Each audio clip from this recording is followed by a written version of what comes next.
Hey there, cats and kitties. I am the Blues Man, Johnny Blues, and with this video, we'll be discussing my thoughts on episode 5 of the anime series Masamune-kun's Revenge.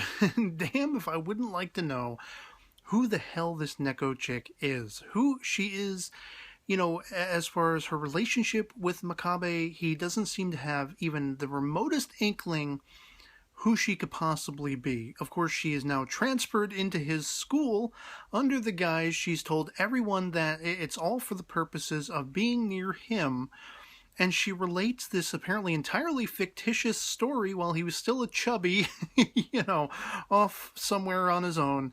She relates this faux story of meeting him, accepting donations for some kind of charity in the cold of winter. And, she's freezing, so he comes up behind her, presumably gives her his jacket, and says something like, you have to stay warm and whatever. He also puts in a seemingly wealthy donation. And everyone completely buys this hook, line, and sinker in his class, because he seems to be a classy, hot guy. He's really cool and everything like that, but it's going over his head completely. He doesn't have any idea who this is, why she's coming up with this stuff. He tries to talk to her in private, and, he's like pulling her along. She ends up faking him out, thinking, she's like anemic or something because of all the activity. She's bleeding out the mouth. It ends up being a packet of ketchup. We see she's a player. She's completely having a blast, just playing games with people, but it's like, why? What is the impetus behind this? Who is she? Is she someone that he actually knew in his past, maybe forgot about, something like that? Was she like a kid at the same fat camp or something? I don't know.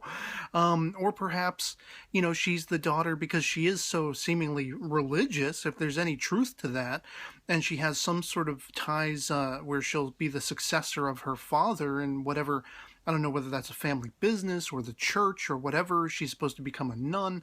Maybe this was somewhere he stopped along the way, that is to say Makabe in his past, in trying to lose weight, to hunker down, get himself all thinned out and everything like that, muscular and all this kind of stuff. Maybe he went to sort of a higher court of appeal, if you believe that sort of thing, gone to a church in order to find, a sort of newfound direction, a newfound path for himself. And maybe, she saw him from afar and became smitten with him, but she's somewhat malevolent as a character, obviously, even with all this sort of religious underpinning of her character.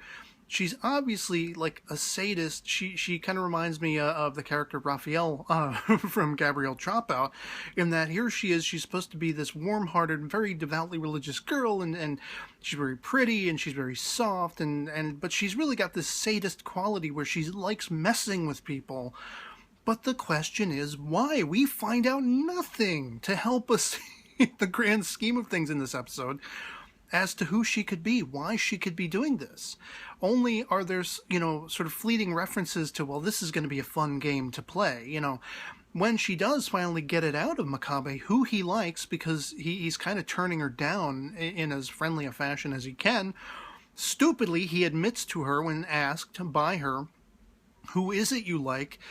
He points out Adagaki Aki. And of course, like, there's, not going to be a confrontation to follow immediately thereafter. He hasn't thought that far ahead. Even I know that, and I'm watching the show. I know she's going to go confront Aki in some way, shape, or form, and she does, where we also find out, for whatever reason, she calls it like something health related, but she's apparently walking around commando, and an ill-timed breeze when some asshole, wiping up the window, ends up opening it, inadvertently blows her skirt up, so it's for, all to see, seemingly, but it seems like the only ones who actually do see anything are Koiwai, Aki, and, Makabe, because they're all stunned, but this further just spurns Aki. How did he think this was going to go? This girl is obviously playing games.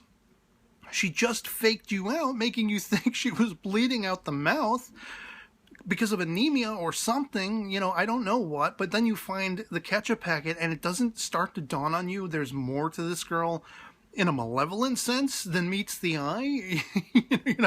Makabe's really slow on the uptake here. And so he tries to appeal to Aki. They get caught by a teacher. She ends up smacking the teacher, not realizing it is a teacher behind her, grabbing her shoulder, because they walked out of class when they weren't supposed to or whatever like that. And so, of course, somewhat predictably, they both get sidled up together once again by themselves, having to clean the pool. I just watched another anime recently where they had a situation like that. People had to clean a pool as punishment. I think it was Fuka, in fact, a couple episodes back now. And, you know, we basically have this breaking down of the walls in that communicative fashion between Makabe and Aki, and it's kind of, again, loosely predictable how it's going to play out. You know, he ends up splashing her with water from the hose, and she's ticked off. She ends up getting this elaborately filled bucket that's too heavy for her to bring over to him to, splash him with. So she's got to call him over to help her carry it, and that's when she's going to accidentally... I love that there's no pretense. They're just completely admitting the fact, well, I'm going to accidentally drop this on you. But he's like, that's not an accident if you tell me about it ahead of time, and I know it's coming and all this stuff. This is how much you want to get revenge on me. I'm not even wearing a swimsuit, you are, and all this stuff. She falls into the pool, and I thought there was going to be sort of the cliche where, you know, oh, he has to resuscitate her or something like that, and that's going to bring about the kiss that we would end the episode on. But in fact, I do like that they threw a little bit of a wrench in the works where it didn't play out quite that way. In fact, you know, she whether she can swim or not remains to be seen, but she ends up, you know, saving herself, getting herself over to the ladder after he jumps in after wanting to save her. And he admits very begrudgingly that that was his, you know, impetus for even jumping in the pool was to save her because he likes her. Well, she doesn't buy it, you know. All the stuff that has been going on, this new girl, Neko, getting in between them after she almost, you know, ran her car into Aki, as we left off the previous episode, picked up with this one. You know, this girl runs up to Makabe. There's every reason for Aki to be suspicious about Makabe's intentions, you know, whether he's a sort of ladies' man or whatever, you know, why pick me, prove it to me. And she says very much the same thing. Well, here's one way you can prove it to me. When he responds, well, how am I supposed to? How about you kiss me? End of episode. How about you give me a kiss? End of the episode. So at least they did not end it with a sort of kiss that isn't a kiss kind of thing. But a kiss did play into it. By the end, she wants a kiss from him to prove that he actually likes her. And he's trying to understand his own misgivings about all of this. He's bothered by the fact that there is some jealousy on Aki's part. Why am I bothered by this? He's asking himself. But duh, because you like her, you dumbass. You actually are falling for her. That's the whole purpose of all of this. You know, again, slow on the uptake is Makabe, criminally so. But it also calls into question, because we do see Koi-wai briefly, and she is, you know, sort of acting out the orders passed down by Aki, shooting gas pellets at him, I guess, in like this gas pellet Uzi, to keep him away when he tries to appeal in the middle of the episode to Aki for what happened with Neko earlier on. He's got all this, like, food that he's going to bring her and everything, and he's going to try to make amends with her. It completely, miserably fails, and I think, using his better judgment, he walks away. He decides not to go through with the confrontation. Of course, Aki still gets all the food, as we see, but, you know, Koi-wai had such a lack of presence in this episode, with the exception of that moment and being with Aki in the class when Neko approached her, that it does, again, call it into question for me. Is there something going on with Koi-wai? Is it her motivation, her playing games? Is she the one who, you know, brought Neko into the fold? Is she someone Koi-wai hired? Is she someone working for her own devices? Maybe this is an old rival of Aki that Aki doesn't, you know, isn't aware of, doesn't recognize, much in the same fashion that she doesn't recognize Makabe from her own past. Or maybe she does. You know, it would actually be a nice twist to find out that she's being so spurning toward Makabe because she wants him to earn those stripes back from childhood. You know, maybe Aki's putting him through all of this to see if he is really genuine, that he really does like her, because maybe she liked him in youth, and that's what set her down this path of becoming a primo, supremo bitch to everyone, and giving everyone a very sort of ill-fated and humiliating nickname and all this kind of stuff.